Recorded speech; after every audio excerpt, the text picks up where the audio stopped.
It's a battle between Wolverine, Captain America, and Hawkeye. Sort of. You'll see how. Which one of them is going to have the most iconic watch band? What am I talking about? Stay tuned to look at some really cool covers and hear about some bonkers stories. Classic comics, always a good time. I mean, at least for me. Hopefully for you. Greetings, comic lovers, and welcome back to Casually Comics, the channel where we chat all things comics, from reviews of comics new and old to history to anecdotes, truly wherever our whims take us. When it comes to picking iconic comic book characters, it can be a bit of a task. There are so many to choose from, and you'll find people who will make cases for a lot of characters. Some characters are long-lived and have had many an adventure, so even after you pick them, which adventures do you pick? Wait, what time is it? I'm once more partnering with Disliz, the company known for making fandom-themed watches, like this one. It's Angelica. Look at all the Angelica. Comes with extra bands too, because life happens. They're doing a collaboration with Marvel of a Marvel-themed watch collection of 16 watches. They're all on the website to be viewed, but not all of them are for pre-sale as of yet. You can register for some and pre-buy others. We're looking at a set of 3 that are going to be going on pre-sale soon at the time of this recording, September 8th, 2021. Now on these watches, you have some iconic characters and on their bands or some of their iconic covers. These watches are limited edition and can currently be shipped to the United States and Mexico. If you're interested in registering and checking them out and seeing what's going to be available, check them out on their site. The link will be down below. I'm sitting here waiting on Ghost Rider. I have a strong love for Ghost Rider, even though I don't ever talk about him, except for that one time. Now Captain America, Wolverine, and Hawkeye are dropping in a chunk, or rather a group. I don't know why I use the word chunk. So let's see what's going on with their watches, their bands, and if you want to pick any of them, and just let's see who comes out on top when it comes to having these moments. They're 3 very distinct characters, very different. So it got me wondering, let's have an iconic cover and story off. Whose band features the best stories and the best covers of the ones selected for this watch collection? Will it be who everybody thinks?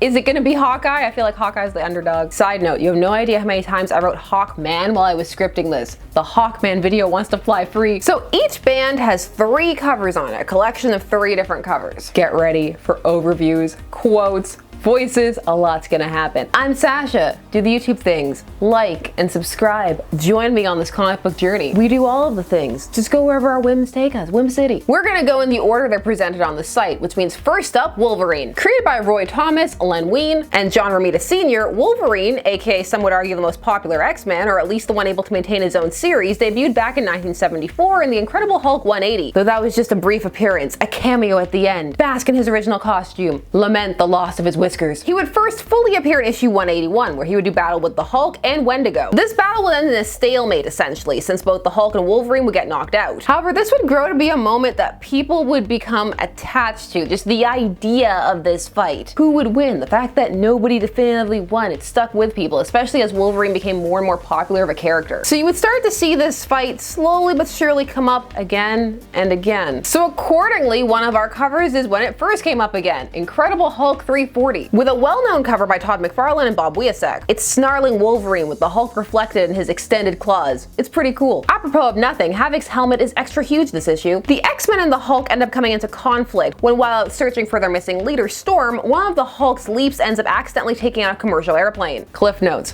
Wolverine ends up tracking his scent, which is slightly off because there were gamma shenanigans going on. And the two end up fighting. This issue does feature lots of internal thoughts from Wolverine and how he feels about leading the X-Men. He even tries to not fight with the Hulk, stating that he's different now, he's civilized. This is their second confrontation because the Hulk even mentions the first time they met back up in Canada. Represent. However, they do end up fighting and it takes up a decent amount of the issue. Again, they don't fight to the end. There's no proper who won conclusion because Clay Quartermain ends up breaking it up and remind the Hulk, don't they have to go and stop more gamma mutants being born? There's a gamma bomb, the leader, things happening. And fighting with the Hulk actually makes Wolverine really second guess himself and wonder if he's made any progress at all, if he can fall so quickly back into his more brutal ways. It is a Hulk issue, but there's still plenty of solid Wolverine in it. Plus, that's a classic cover. Also on the band is FOOM number 2, which is a Hulk cover and actually not a comic but a fanzine. FOOM is an acronym which stands for Friends of Old Marvel. But here's where it gets interesting. It's produced by Marvel Comics, so it's not a fan-produced zine, but rather a zine for fans, but filtered through Marvel. Initially designed and edited by Jim Steranko, issue 2 is rumored to have the first mention of Wolverine or a version thereof. So issue 1 ran a fan contest asking fans chance to design their own Marvel-style superhero. Issue 2, published in 1973, would reveal some of the winners, and their characters would be showcased. Among them was Andy Olsen, who submitted the Wolverine. You can see it's a very different design from the Wolverine who would appear a year later, but the character does seem to have a healing factor. You can see that detail in the drawing with the skin regrowing over exposed muscles and sinews. So there are some questions people have about this, and then consequently about the fanzine. The story goes that Roy Thomas specifically requested the creation of the Wolverine. We wanted to be a small Canadian. Small because Wolverines are small, but known for being very vicious. Canadian because a lot of Wolverines are up here. We got a lot of Wolverines, or we did. What do you think? Share your thoughts. It's a pretty deep cut though, so it's kind of cool that it's there on the band. Very nerdy fan. I love it. The final cover for the Wolverine band comes from Iron Fist number 14 from 1977, in a comic that is actually the first introduction of Sabretooth. Wolverine's not in this comic at all. This story by Chris Claremont with art by John Byrne is about Iron Fist and Colleen being pursued by Sabretooth across the Canadian wilderness, which is of course depicted as a frozen wasteland. They're in Calgary, but we have other weather up here in Canada, I swear. Other things happen. Yes, there is lots of snow, but also other things. So admittedly, personally, I was less clear as to why this was here. Sabretooth is a huge villain for Wolverine, but also there was a point when he was supposed to be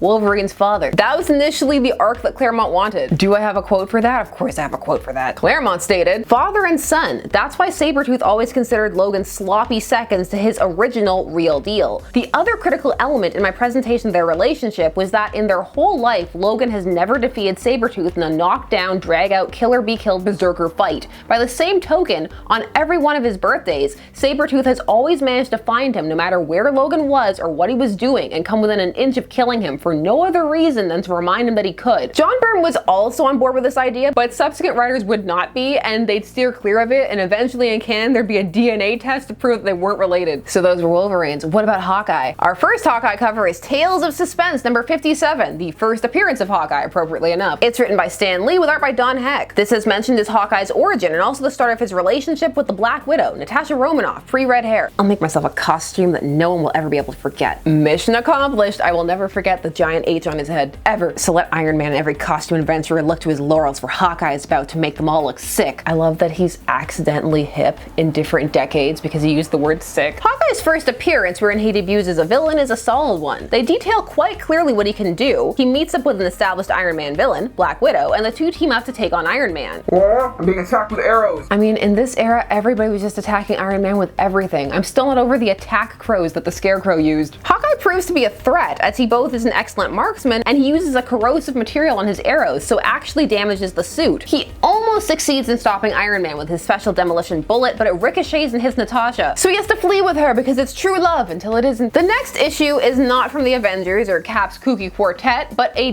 different Avengers, the West Coast Avengers. The West Coast Avengers first debuted in 1984 as a 4-issue miniseries, but it ended up spawning its own solo series. This team is an appropriate choice for Hawkeye because he founded it. This was after Vision suggested that the Avengers should expand their influence. The issues chosen for the band were 44 and 45, both written by John Byrne. This is smack dab in the middle of John Byrne's campaign to hammer home the idea that Vision was a machine, that he shouldn't be with Wanda, and that they shouldn't have a family. WandaVision, not his OTP. Stop it. He's gonna destroy it in front of your eyes. This Vision Quest storyline would seek to depict Vision as a pure machine and try to make the idea of him loving Wanda and having a family seem impossible. After a brutal spread where you see him laid out as parts, he is restored as White Vision, but his emotions for the time were gone. They also then do the vanishing of her children. Oh, it was a lot. Now, issue 44 is the first appearance of John Walker as the US agent, and 45 is the debut of White Vision. Cover for 45 is great, but it's a better Vision cover than Hawkeye cover. Hawkeye does quit dramatically that issue though after a fight with Walker. These are solid issues, and they have good covers, and Hawkeye is in them, but I'm not sure they're the most iconic Hawkeye stories, but some of those stories, like for example with the Swordsman and the like, don't necessarily have the most eye-catching covers, so you gotta kind of pick and choose. Last watch, Captain America. Now of course you have to go with the obvious choice, Avengers issue 4, which is the Avengers issue where Cap joins the Avengers and is brought forward from the Golden Age to the Silver Age in one of the most solid retcons out there. This issue is by Stan Lee and Jack Kirby and it's from 1964, and it's so ingrained in many people's minds that they assume to this day that Cap was a founding member of the Avengers, but he actually wasn't. That was Iron Man, Thor, the Wasp, Not Giant Man yet, still Ant-Man and the Hulk for one issue, and then he quit. The Submariner, Namor, and his Speedo are also in this issue, so two Golden Age people together again. He's actually the second person to find the capsicle. He finds him being worshipped by some natives up in the north, and it's really awkward. It hasn't aged well. Let's leave that for the Avengers actually finding Cap. That part's cool. They know who he is. His reputation precedes him. And the issue does a good job of selling the idea that Captain America is a known hero and that he's important. And it really preserves the legacy of Captain America, both in universe and for the company, or well, the previous company, because at that point they'd renamed themselves to Marvel. A lot of this issue is taken up with Cap trying to come to terms with being in the new era and the death of Bucky. The girls are still as lovely as ever, but the fashions, the hairdos, how different they are. I hear you, Cap. That's a huge bump in. Go from flat to fabulous instantly. Imagine being able to create today's hottest hairstyles in seconds. The reappearance of Cap is a shock to the world, but he's recognized and welcomed. They also start the Rick Jones looks exactly like Bucky plot in this issue, aka one of the most awkward classic plots out there. Rick Jones was just everybody's sidekick back in the day. It was just bouncing around. Okay, who wants Rick this week? Captain America ends up saving the Avengers with the help of Rick this issue, which also features a decent battle with Namor, but it also has that patented awkward classic Avengers dialogue. It's there for all of us to enjoy and also shrivel up a little inside. Here's some Wasp for you. I was doing what any girl would do in a moment of crisis. Powdering my nose, of course. I know. Let's wash it down with some pining Rick. He's the greatest guy I ever met, and I can tell he wants me to be his partner, but what about the Hulk? He's worrying about what the Hulk will think if he learns that Captain America replaced him, but also it's funny to just leave it there like it's the cover to a sad acoustic guitar album. The next two covers also come from Tales of Suspense. Tales of Suspense, representing. It's issues 58 and 59 from 1964 by Stan Lee and Jack Kirby. Issue 58 features an awesome cover of Captain America and Iron Man fighting, which has as time gone on become an iconic image played across the comic verse and the MCU. Yes, their fight in Civil War is very, very contrived, but the art for it's cool. This issue opens with Iron Man riding a shark, so you know it's gonna be great. It also features Kraven and Pre-Powers Chameleon working together. Why? Reasons. It's a which Cap is which plot. When the Chameleon gets a hold of Captain America and gets a replica costume, but also a thought transference machine so that he can put on the best impersonation ever and infiltrate the Avengers. He's going beyond method. It's a lot of fun. Most of the issue is the fight, but they managed to keep it dynamic. I have a lot of questions about that thought transference machine though, and we're happy he got that jacket. The end card of this issue, amusingly enough, just calls this Iron Man magazine rather than Tales of Suspense, which, I mean, it's accurate, I guess. Captain America would be added as a backup or rather co-feature to the magazine moving forward, for a time at least. So he would have his first solo Silver Age or Marvel Renaissance story in the next issue, which is issue 59, and it has one of those classic Cap bursting out of something covers. They like to use those. It just looks good. He's very dramatic. It's late. He's at Avengers Mansion. No action. Nothing to do but look at scrapbooks and feel sad about Bucky. Bucky is dead, and there'll never be another like him. I half expected Rick to barrel roll into the room after he said that. Rick shows up by the next issue to be his sidekick, so I mean, I guess there is somebody like Bucky after all. But in this issue, then the mansion is attacked and Cap is captured and has to take on all his assailants, including one in a giant classic style looking Iron Man suit all on his own. And he does! The end. Iron Man had a more dynamic story in this issue. He gets to fight the Black Knight. So those were the tales featured. Of the watches, who has the most iconic tales? According to me.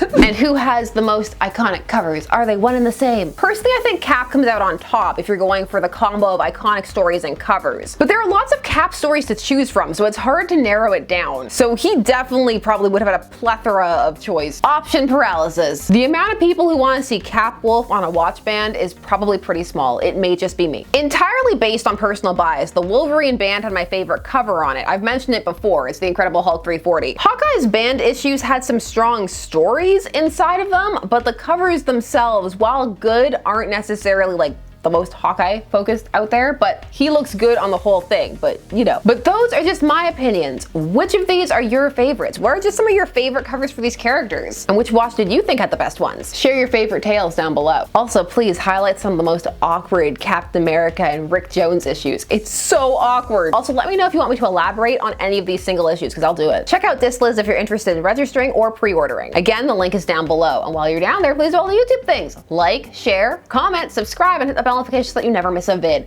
Thanks so much for taking this time out of your day spent discussing comics with me. I always appreciate it, and I will see you again soon. Bye-bye.